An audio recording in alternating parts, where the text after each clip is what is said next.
So excited to have you all joining us for another one of our powerful conversations with Powerhouse Women. This is actually the last conversation in this series, and we've been having some awesome conversations over the last month and a half. We've talked about a number of different topics pertaining to Black women.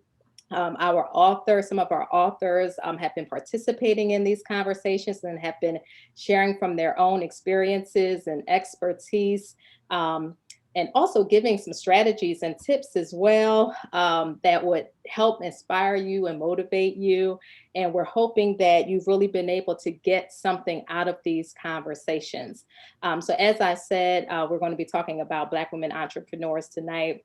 But just in case you're not familiar with who I am or what this project is about, I'm Dr. Sharita Witherspoon. I am the visionary for the Love Letters to My Girls anthology project, where we brought together over 100 Black women to write letters of love to their sisters, other Black women and girls around the world, regardless of their age, their circumstance, their socioeconomic status, religious beliefs, education level, geography. It doesn't matter. You will find yourself somewhere in this book, and you will be able to read letters that will inspire, uplift, motivate, and empower you on your journey through this world as a Black woman. Uh, so the Love Letters to My Girls book will actually be released next week, and we're having an official release event combined with a virtual conference. The theme is the power of you, so you can join us November 19th through the 21st for that. You can find more details about it on the Love Letters to My Girls page and how you can register for that. So we're going to go ahead and get started. And of course, I want these lovely, lovely, powerful women to introduce themselves before we dive into the conversation. And we're going to start off with Danita. Hi, everyone. Welcome to the conversation. My name is Danita Mosley. I am the CEO of Tornado 2 Janitorial Service. I'm a wife, a mom, and a daughter, a sister. So I'm just happy to be here. Awesome, awesome. Dr. LaShonda, if you would go next. Hello, I am Dr. LaShonda Jackson Dean, CEO of Jackson Dean Investments, as well as JDI Multimedia Network, talk show host of Just So You Know Moments with a Twist. And I inspire, empower, and coach others to be the best version of themselves. Thank you for joining. Awesome, awesome. Angelita, would you introduce yourself? You're muted. You're muted. I'm sorry, guys. I'm traveling, so I'm a little discombobulated. So either way, hi everybody. I am Angelita Bird from Philadelphia. It is truly a pleasure being here and being a co-author with Love Letters to My Girls, 100 Black women speaking to the hearts of women and girls, and to be in presence with each and every last one of the other co-authors, and also too with each and every last one of you out here in the audience. Thank you, thank you. And Shantae. I am so happy to be here. My name is Shantae Arvadi. I'm the CEO of She Boss Talk, powered by She Epic Media, is a global media marketing company. And I am based out of Cleveland, Ohio. And my purpose and mission is to help women dominate the decade. Thank you. Awesome. Thank you, ladies. Thank you, ladies. So we're going to start off by me sharing some statistics, okay? And I want to get your reaction to what these statistics say. So, according to the 2018 State of Women-Owned Businesses report, African American women own more than 2 million businesses, making them the leading female minority group of business owners. Statistically, women of color are 4.5 times more likely to start a business than any other demographic. The number of women owned businesses grew an impressive 58% from 2007 to 2018.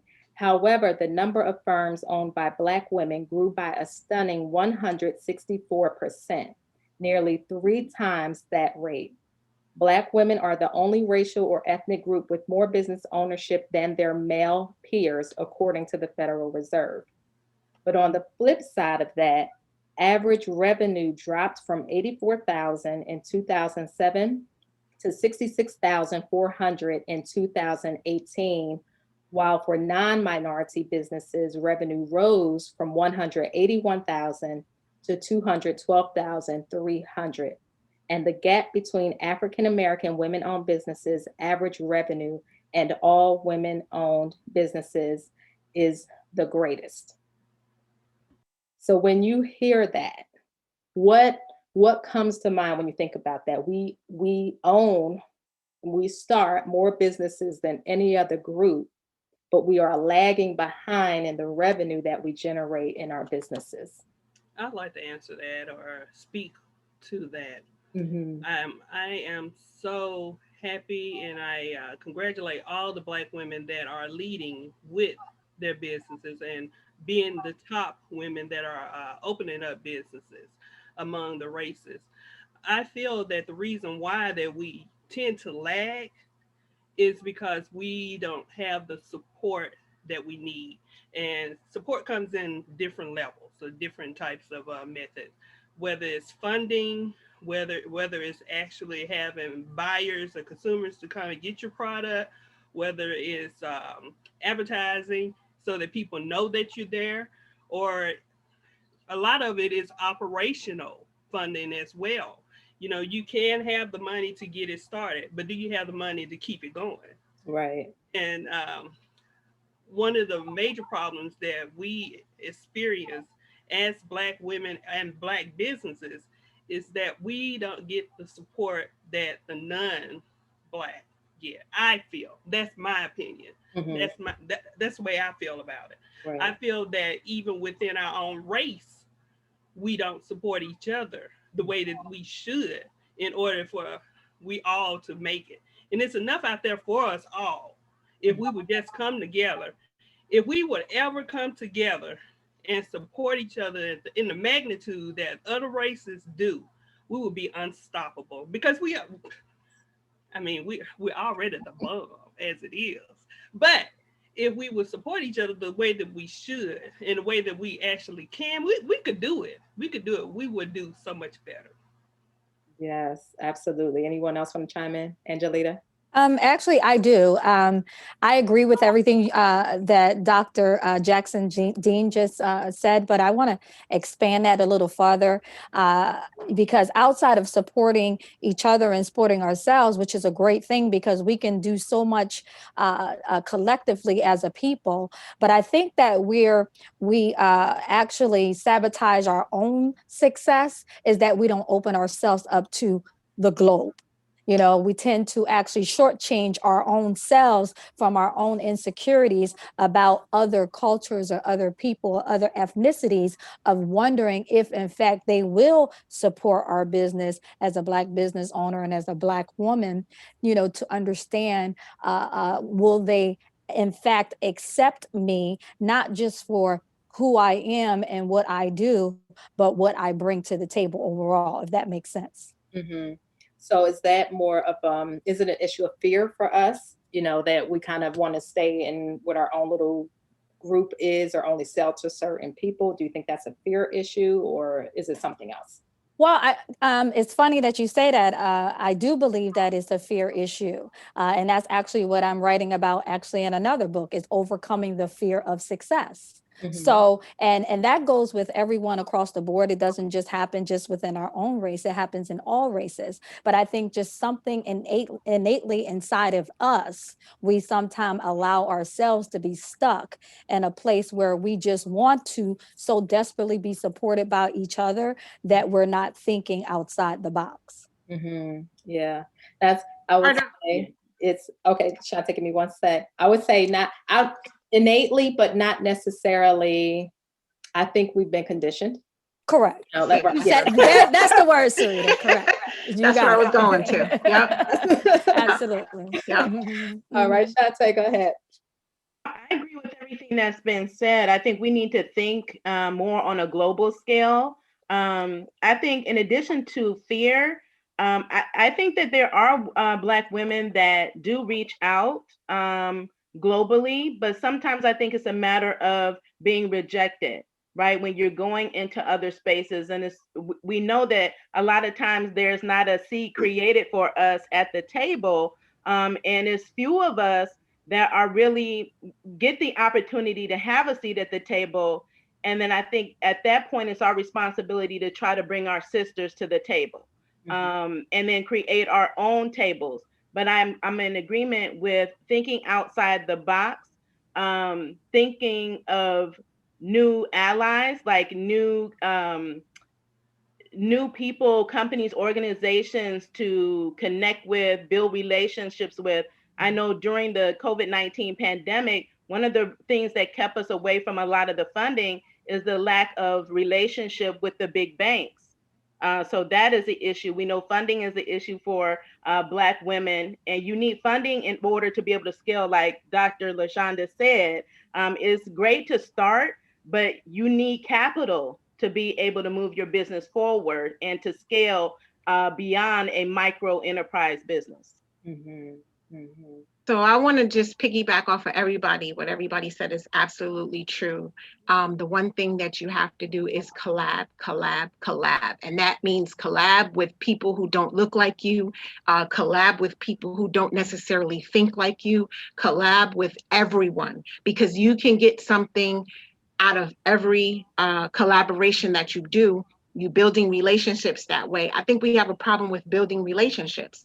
So building relationships, collab with people that you don't necessarily agree with everything, but there's something that somebody has that you need that's going to push your business forward. And that's what helps you to have the longevity, have the revenue growth that you need.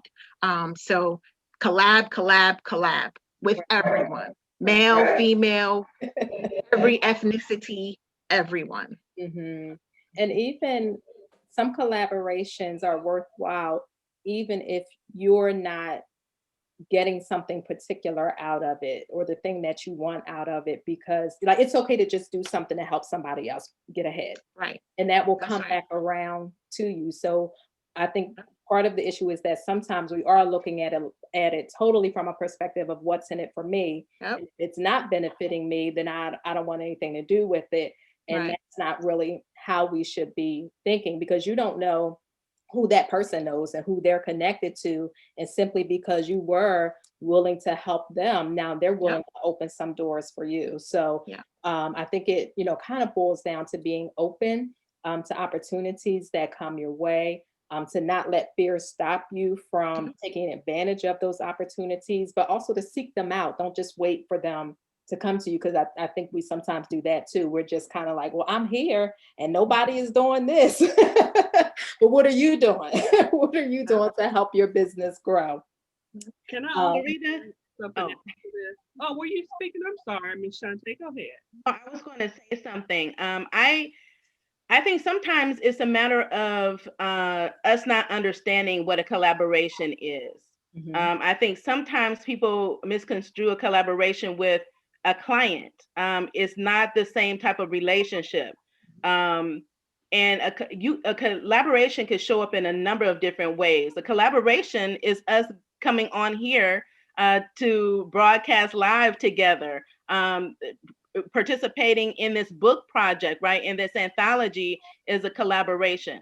So collaboration gives you support. It also provides an avenue for you to get additional visibility and exposure. So it may not show up in dollars as you may be thinking, but it can show up as exposure. It can show up as mentorship, more visibility, access to things that we need to be able to push our business forward. So I just want to make sure that the audience understands that it's not the same type of relationship as you would have with your client. Understanding that when you're building relationships, you shouldn't be looking at relationships as, oh, that is a potential client, but learning who that person is and getting understanding and seeing what opportunities may flourish from that. Yeah. I totally agree with Ms. Roddy on that aspect, but I also want to add with that another reason why a lot of the female-owned Black businesses don't survive is because of lack of training. There's a lot of things that we don't know. Yes. And when you pretend that you do know, it eventually catches up with you. Mhm. And so there's a lot of parts of business that we all need to learn. And I mean, everybody, as far as learning how to write grants, learning how to get funding for your business, learning how to build a relationship with your bank so that they know you when you come in looking for money. So I don't want to just rattle on and on, but those are type of things, other things that need to be thought of about when it comes to your business as well. Mhm. Well, you just said something important. You said about what you don't know. And how the approach I've always taken is because I've always said I'm not the smartest person in the world, and I'm never the smartest person in the room. And where I'm smart is I like to surround myself with people who are more highly intelligent and more knowledgeable than I am. And then I just go in there like a sponge and soak it all up. But at the same time, when you speak, what I hear is a one man or a one woman show. And that's why we have to build what they call, of course, teams, right? So once we now build a team and now we're building leadership and training people on mindset to change their mindset from your network is your net worth. And now you build this collective team of people that now know how to, one, you got somebody who knows how to write grants. You have somebody who knows how to do this. Because me personally, I don't want to do that because I don't want to work that hard. I want to work smarter. So I like to work with my brain and not with my hands per se. So I think we as women, and especially a lot of us as Black women, especially when you are a sole proprietor, or whatever the case may be, we have to learn how to build teams of people that now we don't dictate, but we now teach and learn to become their own leader within our organization to go out and do those hard things so we can focus on the bigger picture, if that makes sense. Oh, it does. I'm a full proponent for teams and human capital. But with that, even if you have teammates that one person knows this, another person knows that, I think everybody needs to know some level of everything that's involved. Because what happens when the dynamic change and maybe one person leaves? Mm-hmm. If that was your grant writer. So I understand that, but me personally, I don't want to know it. That's just me. Everybody, I don't want to know everything. But if the dynamic shift on your team, you want to be able to pick up and be able to carry it until you're able to get somebody else to step in. And so I understand. I fully believe that everybody on the team needs to know a little bit about everything, just in case you have to switch somebody out or somebody decides they want to switch out. Well, one of the things that I learned in business later on, I wish I would have learned it earlier, is to utilize my strengths and I buy my weaknesses. Mm-hmm. I buy my weaknesses, the things that I'm weak at. I have no problem paying somebody who's an expert in that field to take on that particular responsibility. Mm-hmm. Mm-hmm. I agree. So, so let's take a listen to this quote. You've probably heard this before because I know I've heard it a number of different places, and I want you to give me again your immediate response to this statement. First, Reid Hoffman, the co-founder of LinkedIn, said that an entrepreneur is someone who will jump off a cliff and assemble an airplane on the way down. And then Dale Gines of the Federal Reserve added that Black women do it with only a toothpick and a napkin. This is the truth. If ever I ever did hear it, this is the truth. We typically will jump off the cliff, like not have all the pieces together, and we'll build something on the way down. And when we get to the bottom, what we've built, everybody is amazed by it. But I think we've been doing that. We've been conditioned to do that for so long, from the beginning of when we got here. Right. We've been conditioned to do that. So it's no surprise to me, that particular quote. And from all of the entrepreneurs that I'm connected to, that's exactly what they did. Mm-hmm. But that's one of our superpowers. Yep. that Black woman magic. Yes. Yes. Now, I always think it's interesting to hear how people got started in their businesses, because I think oftentimes we make assumptions about, especially if someone has a larger, more successful company, we make assumptions about how it got started and, you know, all of the resources they had and things like that.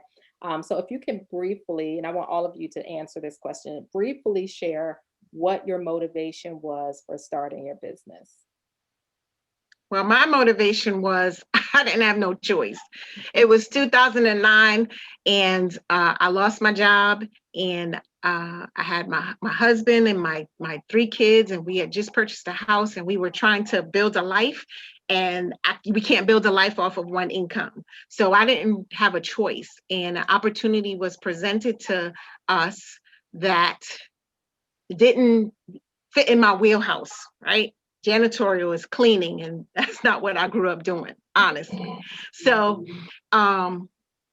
the opportunity was presented, and I took the opportunity and I ran with it, because at the end of the day, I still needed to eat. My family still needed to eat. And there were others around us that had lost their jobs in the midst of 2009 too, and we were able to provide an opportunity. So that's how we got started.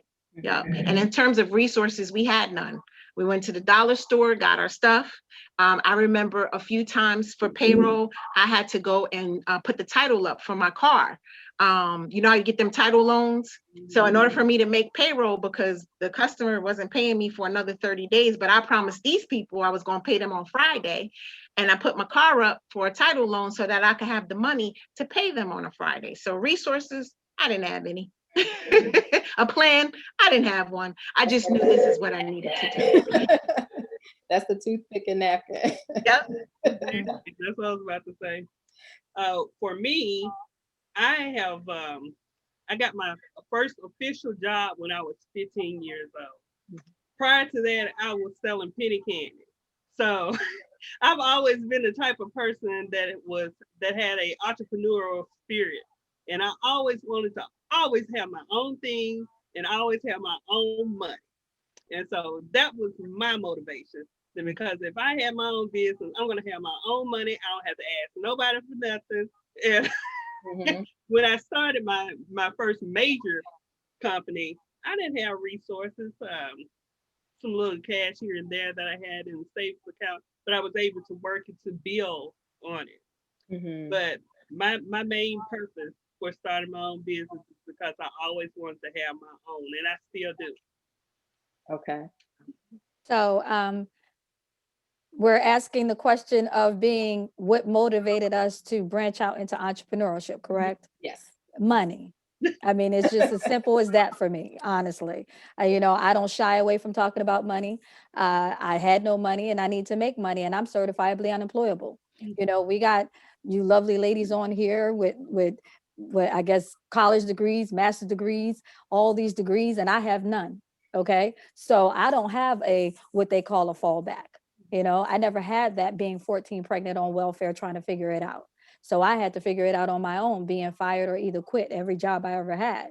So at the end of the day, when I finally had the light switch come on and change my mindset, because I now got mentors that came into my life and showed me a different way, that now propelled me to say, well, yeah, I need to make some money. Show me how. So again, I'm a hands-on individual where you got to take me by the hand and now show me the way. And where I made the bulk of my income, you know, was in real estate. And then from there, I was able to invest in the businesses that I had, you know, to now, again, when I talked about team, to build a team, an organization of people, of thousands of people around the world, because I changed that mindset from, you know, I'd rather have 1% effort of 100 people than 100% effort of my own. And that's how it took off from there. So the simple answer again is money. Shantae. How I got started, which was back in 2014, was really freedom. I was being limited in corporate America. I had come off of a very tough assignment that I had to recover and heal from. So it wasn't a matter of jumping right into entrepreneurship. It was I needed to recover from the hardship that a lot of us deal with in corporate America. And I knew that I had a bigger purpose, and corporate America working in corporate America would limit me from or restrict me from being able to do that. And that was really my purpose for pursuing entrepreneurship. And then once I started that path, I knew that I never wanted to go back to being an employee again. So it was really a leap of faith. And one thing that I did that I encourage everyone to do, because I know it's a lot of women in this position that want to leave their 9-to-5 job. They're trying to figure out how to do it. One thing that helped me was I leveraged every opportunity at the company that I was at, every program, 401k, profit sharing, matching, all of that to build for the future.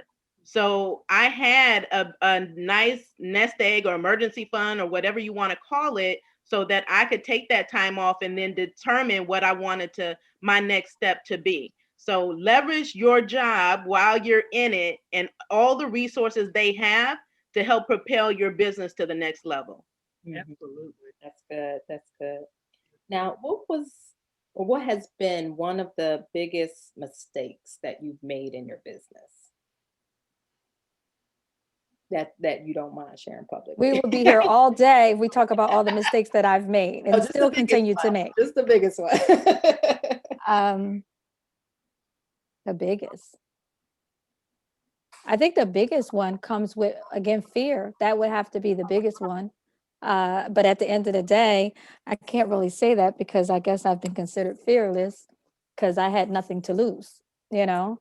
But the biggest one is for me, is when I kept repeating the same mistakes over and over again until I realized, like they say, the definition of insanity, repeating the same mistakes and expecting a different result. So I would make these same mistakes and say, wow, okay, I must be doing something wrong. And then finally now start learning from my mistakes as opposed to doing the same thing again that we know is just going to fall apart. That's good. Shantae. The biggest mistakes I ever made, probably not asking for help. I think a lot of us deal with that at some point in our business. Just as the type of person that I am and what I deal with, I'm always in the leadership role and people are always asking me for help. So I didn't always think that there was an opportunity to get help, right? Or knowing where to go like early on for help. I really had to learn that along the way. But not being afraid to ask for help if and when you need it. Because like someone mentioned here, we don't know everything. You're good at what you're good at. So you need to fill in the gaps and then have a network, seek out the sisterhood for resources. If you don't know where to go, someone in your network should know where to point you to get the help that you need. And I didn't have that, so I should have sought that out sooner and got the help that I needed sooner. Okay. All right. I think for me, the biggest mistake was becoming emotionally attached to not just my business, but my staff, because it didn't allow for any boundaries to be set in either. So I think the biggest mistake for me was leading from a place of emotion and becoming emotionally attached to even this business, whereas the slightest thing could happen and I would be an emotional wreck. And you cannot lead an organization from emotion at all. So I think that's the biggest lesson, the biggest mistake that I made, and I've learned my lesson from there. Oh, okay. Dr. LaShonda. Well, I have to say, since we're just talking among ourselves and we're really nobody else is really listening, let me whisper and say my biggest mistake 100 years ago was documentation.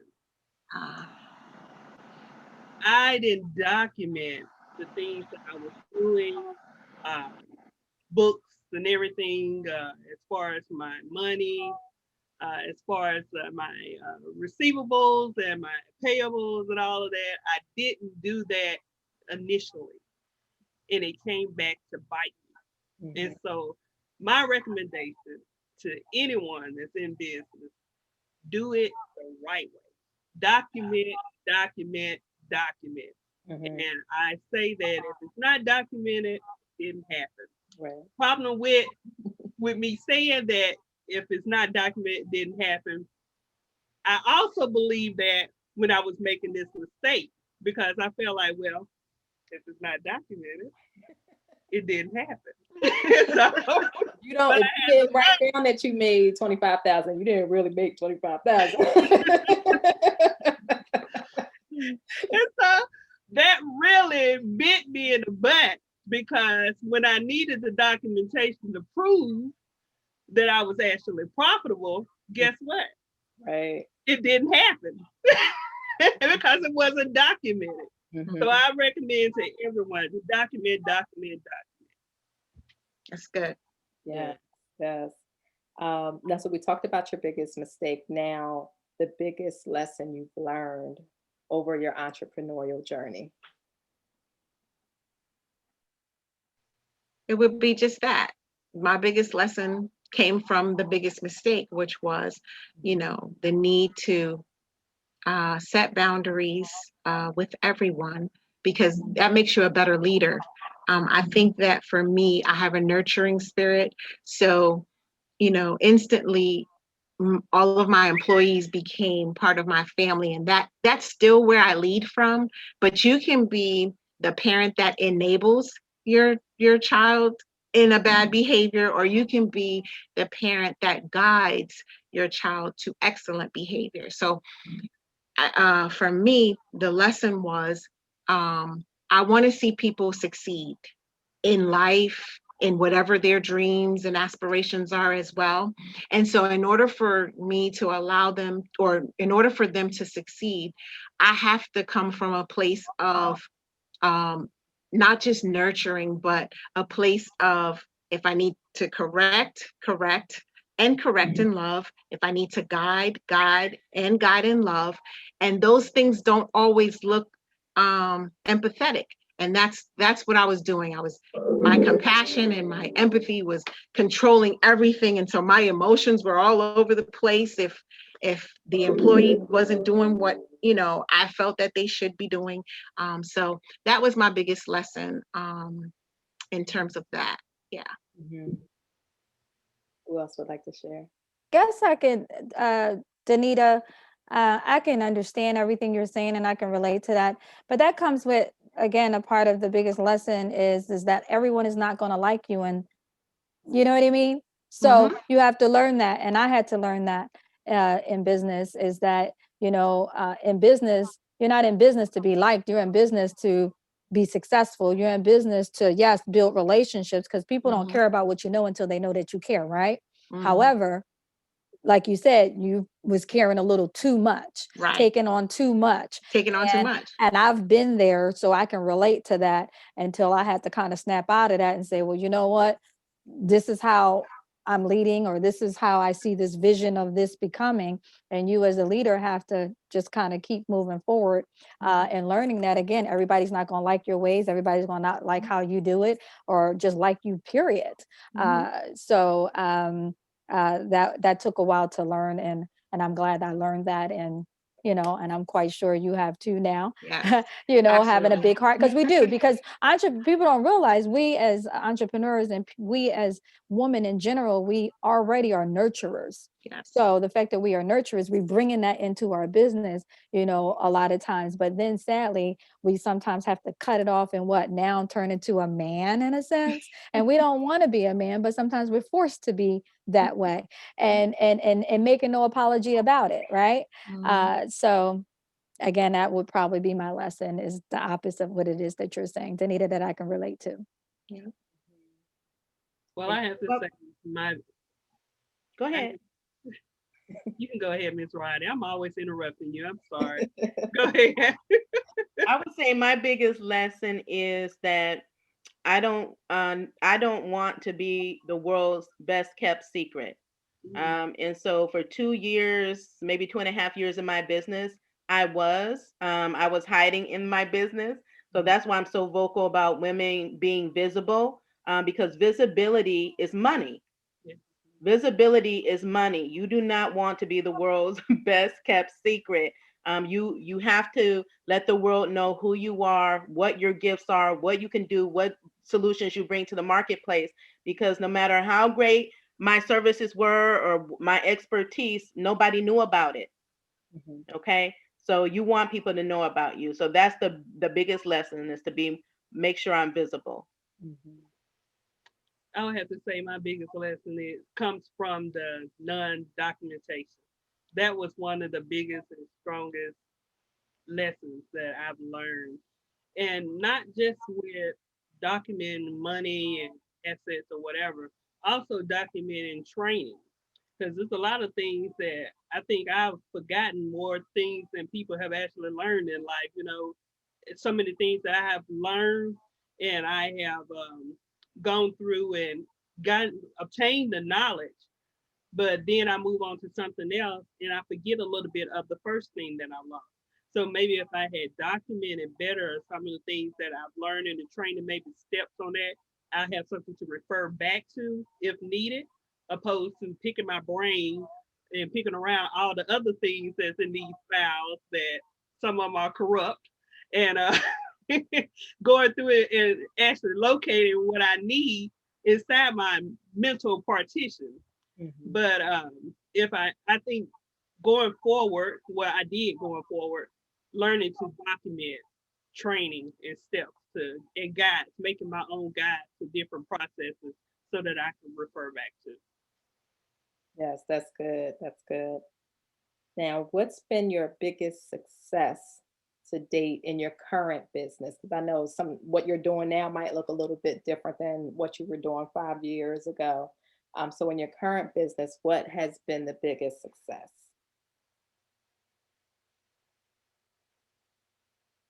My I biggest think I'm sorry.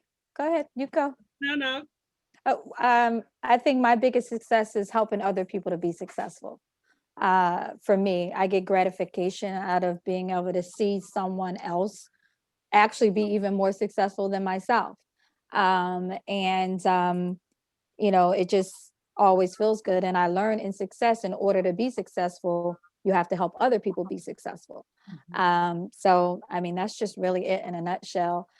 Just to still watch a lot of my team now just soaring.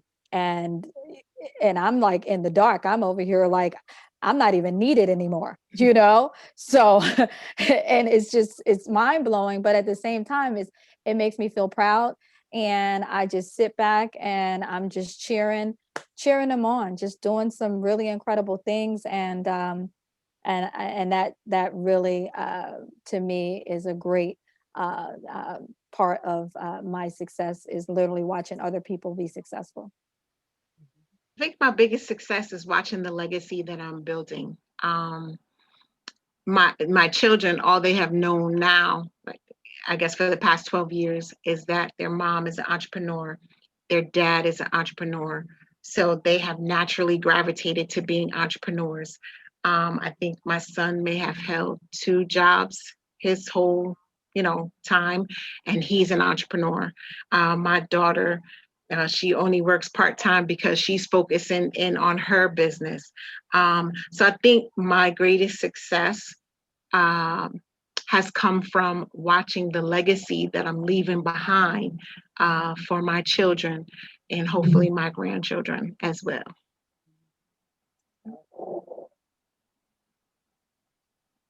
You want me to go?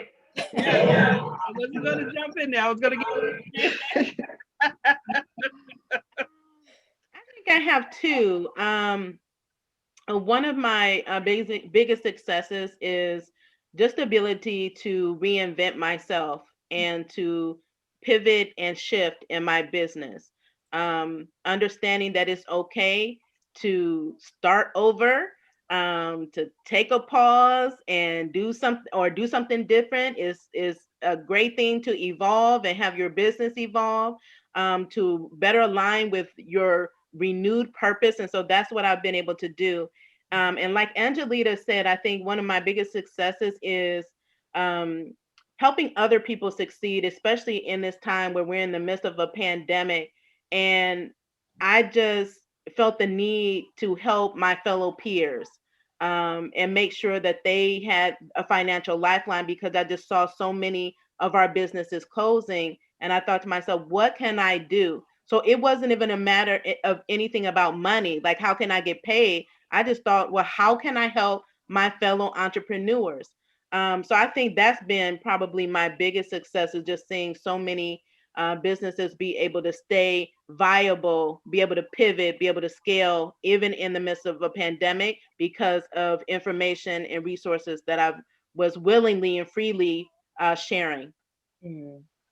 Well, this was definitely one time I should have just gone first, because instead of letting you two go, because Miss Bird, I was actually going to say that me helping other people, that was my biggest success.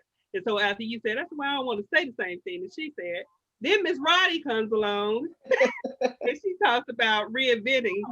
That was my next thing. Can I have something, please?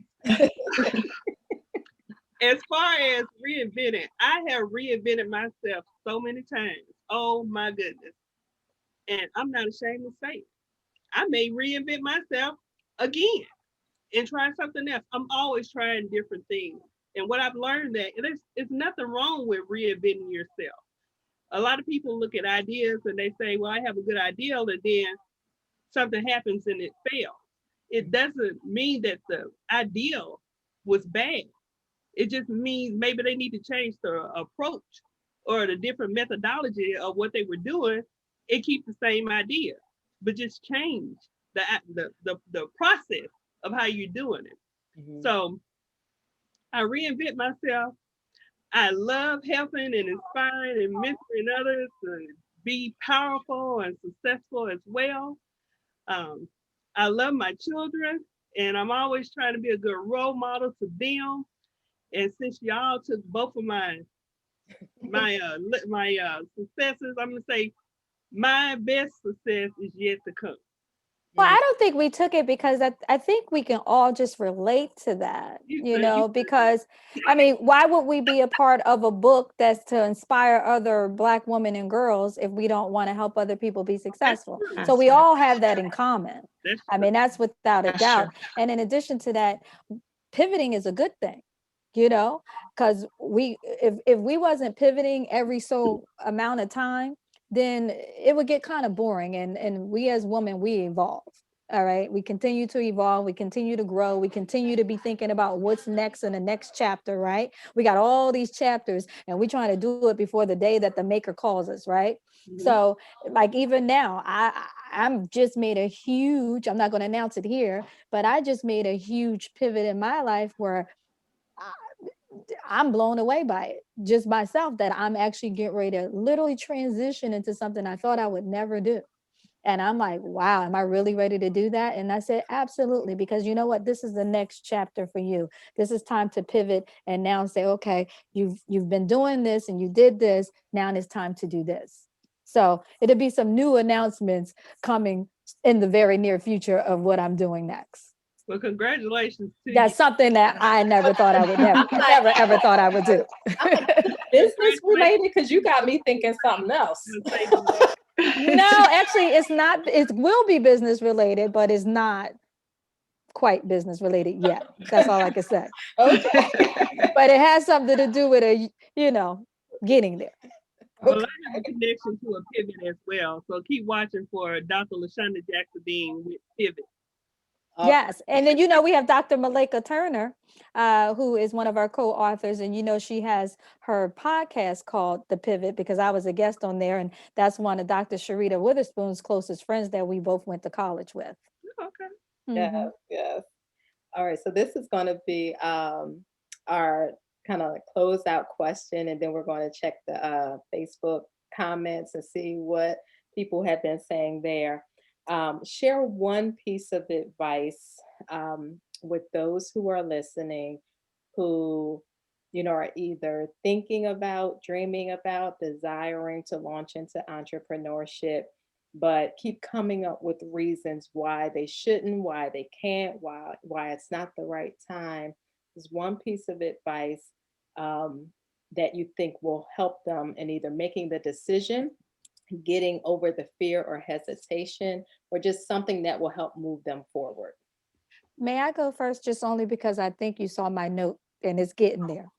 Yeah. I might get cut off, guys. I'm literally in transition here.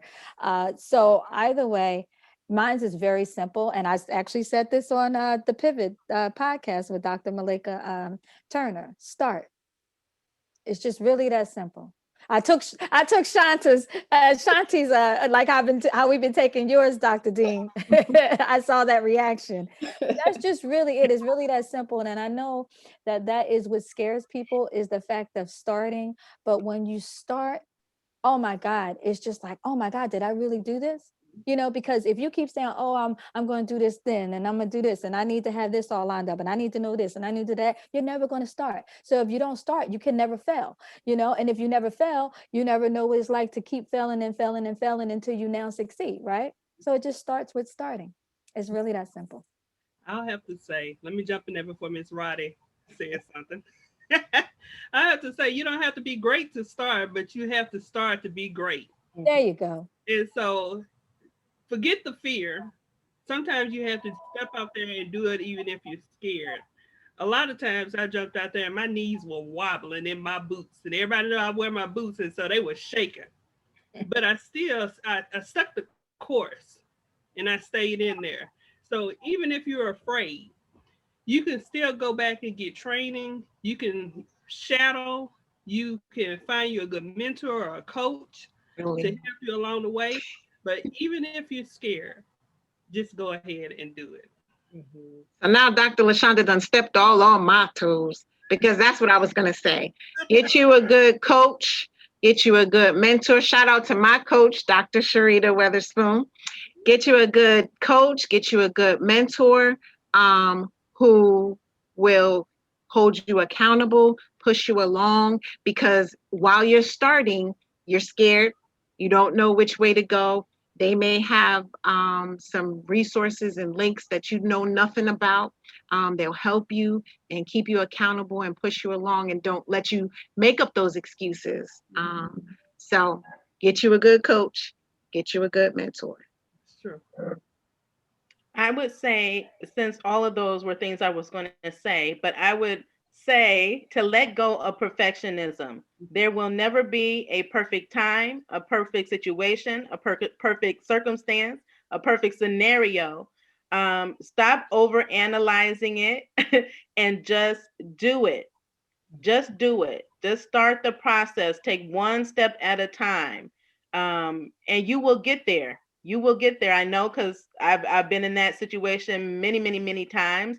And if you keep waiting on perfection, you will never start. Mhm. Those are all excellent, excellent points. And, as a coach, specifically for professional Black women who are looking to launch expert-based businesses, I hear and see like all of those things manifesting, that fear, it's got to be perfect. I got to learn one more thing. I got to take another program. I got to do this. No, like you just use what's in your hand to produce something. And as you're working to produce, more things will come into your hand and you'll be able to produce more. And that whole thing about perfectionism, like, well, you're not perfect. So how do you expect anything else to be perfect before you to get started, right? So just take a step. You take a step, the ground will rise to meet you, without a doubt. Without a doubt. So let's see what folks are saying in the comments here. Um, So first, Garcia just says about the conversation series in general that they've been truly powerful. Uh, let's see. Also, we undervalue our services. I think she was referencing about why our revenue is lower than other demographics. Because Cassandra says that Black women are beasts. We have consumerism amongst ourselves can be a challenge, but it's our warm market. We also tend to put value and pay for services for our non-minority counterparts doing the same thing. And we didn't even get into the conversation about how we tend to have these different and higher expectations of Black businesses than we do of non-Black businesses and how they can kind of treat us any old kind of way, and we keep going back and wearing their names on our backs and on our backsides and on our shoulders. But let a Black business do anything that's remotely not perfect. That's And a we whole want to blast conversation them, you know. right there. Trust me, I'm ready to go into that direction. Yeah, That's a whole conversation. that whole It conversation is. by It itself. is. Yes, yes. We want to thank Angelita for tuning in. She did say that her phone was about to die. Let's see. Fear is so powerful. Two are better than one. Great points on collaborating. Sow seed. There was a key nugget about bringing other Black women to the table once we get a seat. And that is so important. And I think Dr. LaShonda is the one that said that there's room for all of us. Yeah. Like we may have a competitor, but we don't really need to be in competition because there's more than enough to go around. I can't serve every professional Black woman who wants to be a coach, consultant, speaker, trainer, or author. It's not possible for me to do that. So what harm is it in me collaborating with someone else who does similar work? It's a mindset shift. Mindset shift. Let's see. Yes. Change your mind, change your life. Absolutely. Absolutely. Starting your business for freedom. I think that was Shantae. That resonated with a lot of people, and leveraging your job while you are in it. Take leverage and transition your leap of faith. Melanie says asking for and accepting help is a challenge, especially when you're used to being the helper. And we are that, right? Helper, nurturer, all of that. Let's see. Yeah, I think that documentation thing resonated with a few people too. I think, yeah, some people had that mistake and learned a lesson from that. Cassandra says, show up, the world is waiting for you to manifest your gift. Great legacy, our children are watching us. Mary loved working with Shantae on her journey to social media.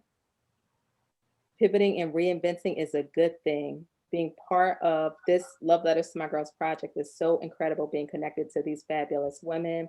Melanie is shouting out IUP. That's the college that Angelita and I went to with Dr. Malika. So IUP is in the house. Cassandra said, pray to God and then get to work. Let go of perfect and just do it. Gina says, this has been so impactful. Melanie says, it's like waiting to get yourself together before going to church. And Shanta says, awesome information. Thanks, ladies, for pushing me to work towards my goals of becoming an entrepreneur. That's a good one to end on right there. I love it because that is part of what we wanted to do, again, to inspire, uplift, motivate, and empower. So, of course, I want to thank you all for joining us again tonight. I want to remind you to go to loveletterstomygirls.com to support the project, whether that is by purchasing a book or one of our other items there. We have t-shirts, hoodies, bomber jackets, an inspiration box. So you can definitely do that. However, you can also donate to our scholarship fund or to the fund that will help us donate books to organizations that serve Black women and girls. You can do that on the site by giving your contribution directly through the United Way of Delaware. Now, I do want to ask our guests to just very quickly share their social media handles and their web addresses so that you're able to connect with them and follow them and keep up to date with what they have going on. Danita? And you can connect with me on Facebook. I'm just Danita Mosley. I also have a page, Tornado 2 Janitorial Service. You can connect with me there. A new page is coming out called DLM Presents. I will be pivoting into a new business venture. So you can connect with me on then once that page launches. And then you can find me on Instagram at Danita_Mos. And that's how you can find me and connect with me. Dr. LaShonda. Yes. You can connect with me through my website, which is Dr. LaShonda Jackson Dean, all one word, no hyphens, no spaces, no periods. drlashondajacksondean.com. You can also find me on Facebook at Dr. LaShonda Jackson Dean. And I have a Facebook page for my media network, which is JDI Multimedia Network on Facebook, and I'm on Instagram as JDI Multimedia Network and Dr. LaShonda Jackson Dean. Please keep in touch. Shante. Across every social media channel, just about, but I'm most seen on YouTube and Facebook. You can find me at She Boss Talk. I try to keep it simple. Or you can go to my website at www.shebosstalk.com. I look forward to connecting. Awesome. Thank you, ladies. And of course, you can follow the Love Letters to My Girls Project on Facebook and Instagram at Love Letters to My Girls. You can follow me on Facebook and Instagram at Coach Sharita. That's CHERITA. Thank you for joining us. Be sure to register and tune in for the official book release and virtual conference, The Power of You, next week, November 19th through the 21st. You don't want to miss it. It's going to be a blast. So good night. Peace and blessings to each of you. All right.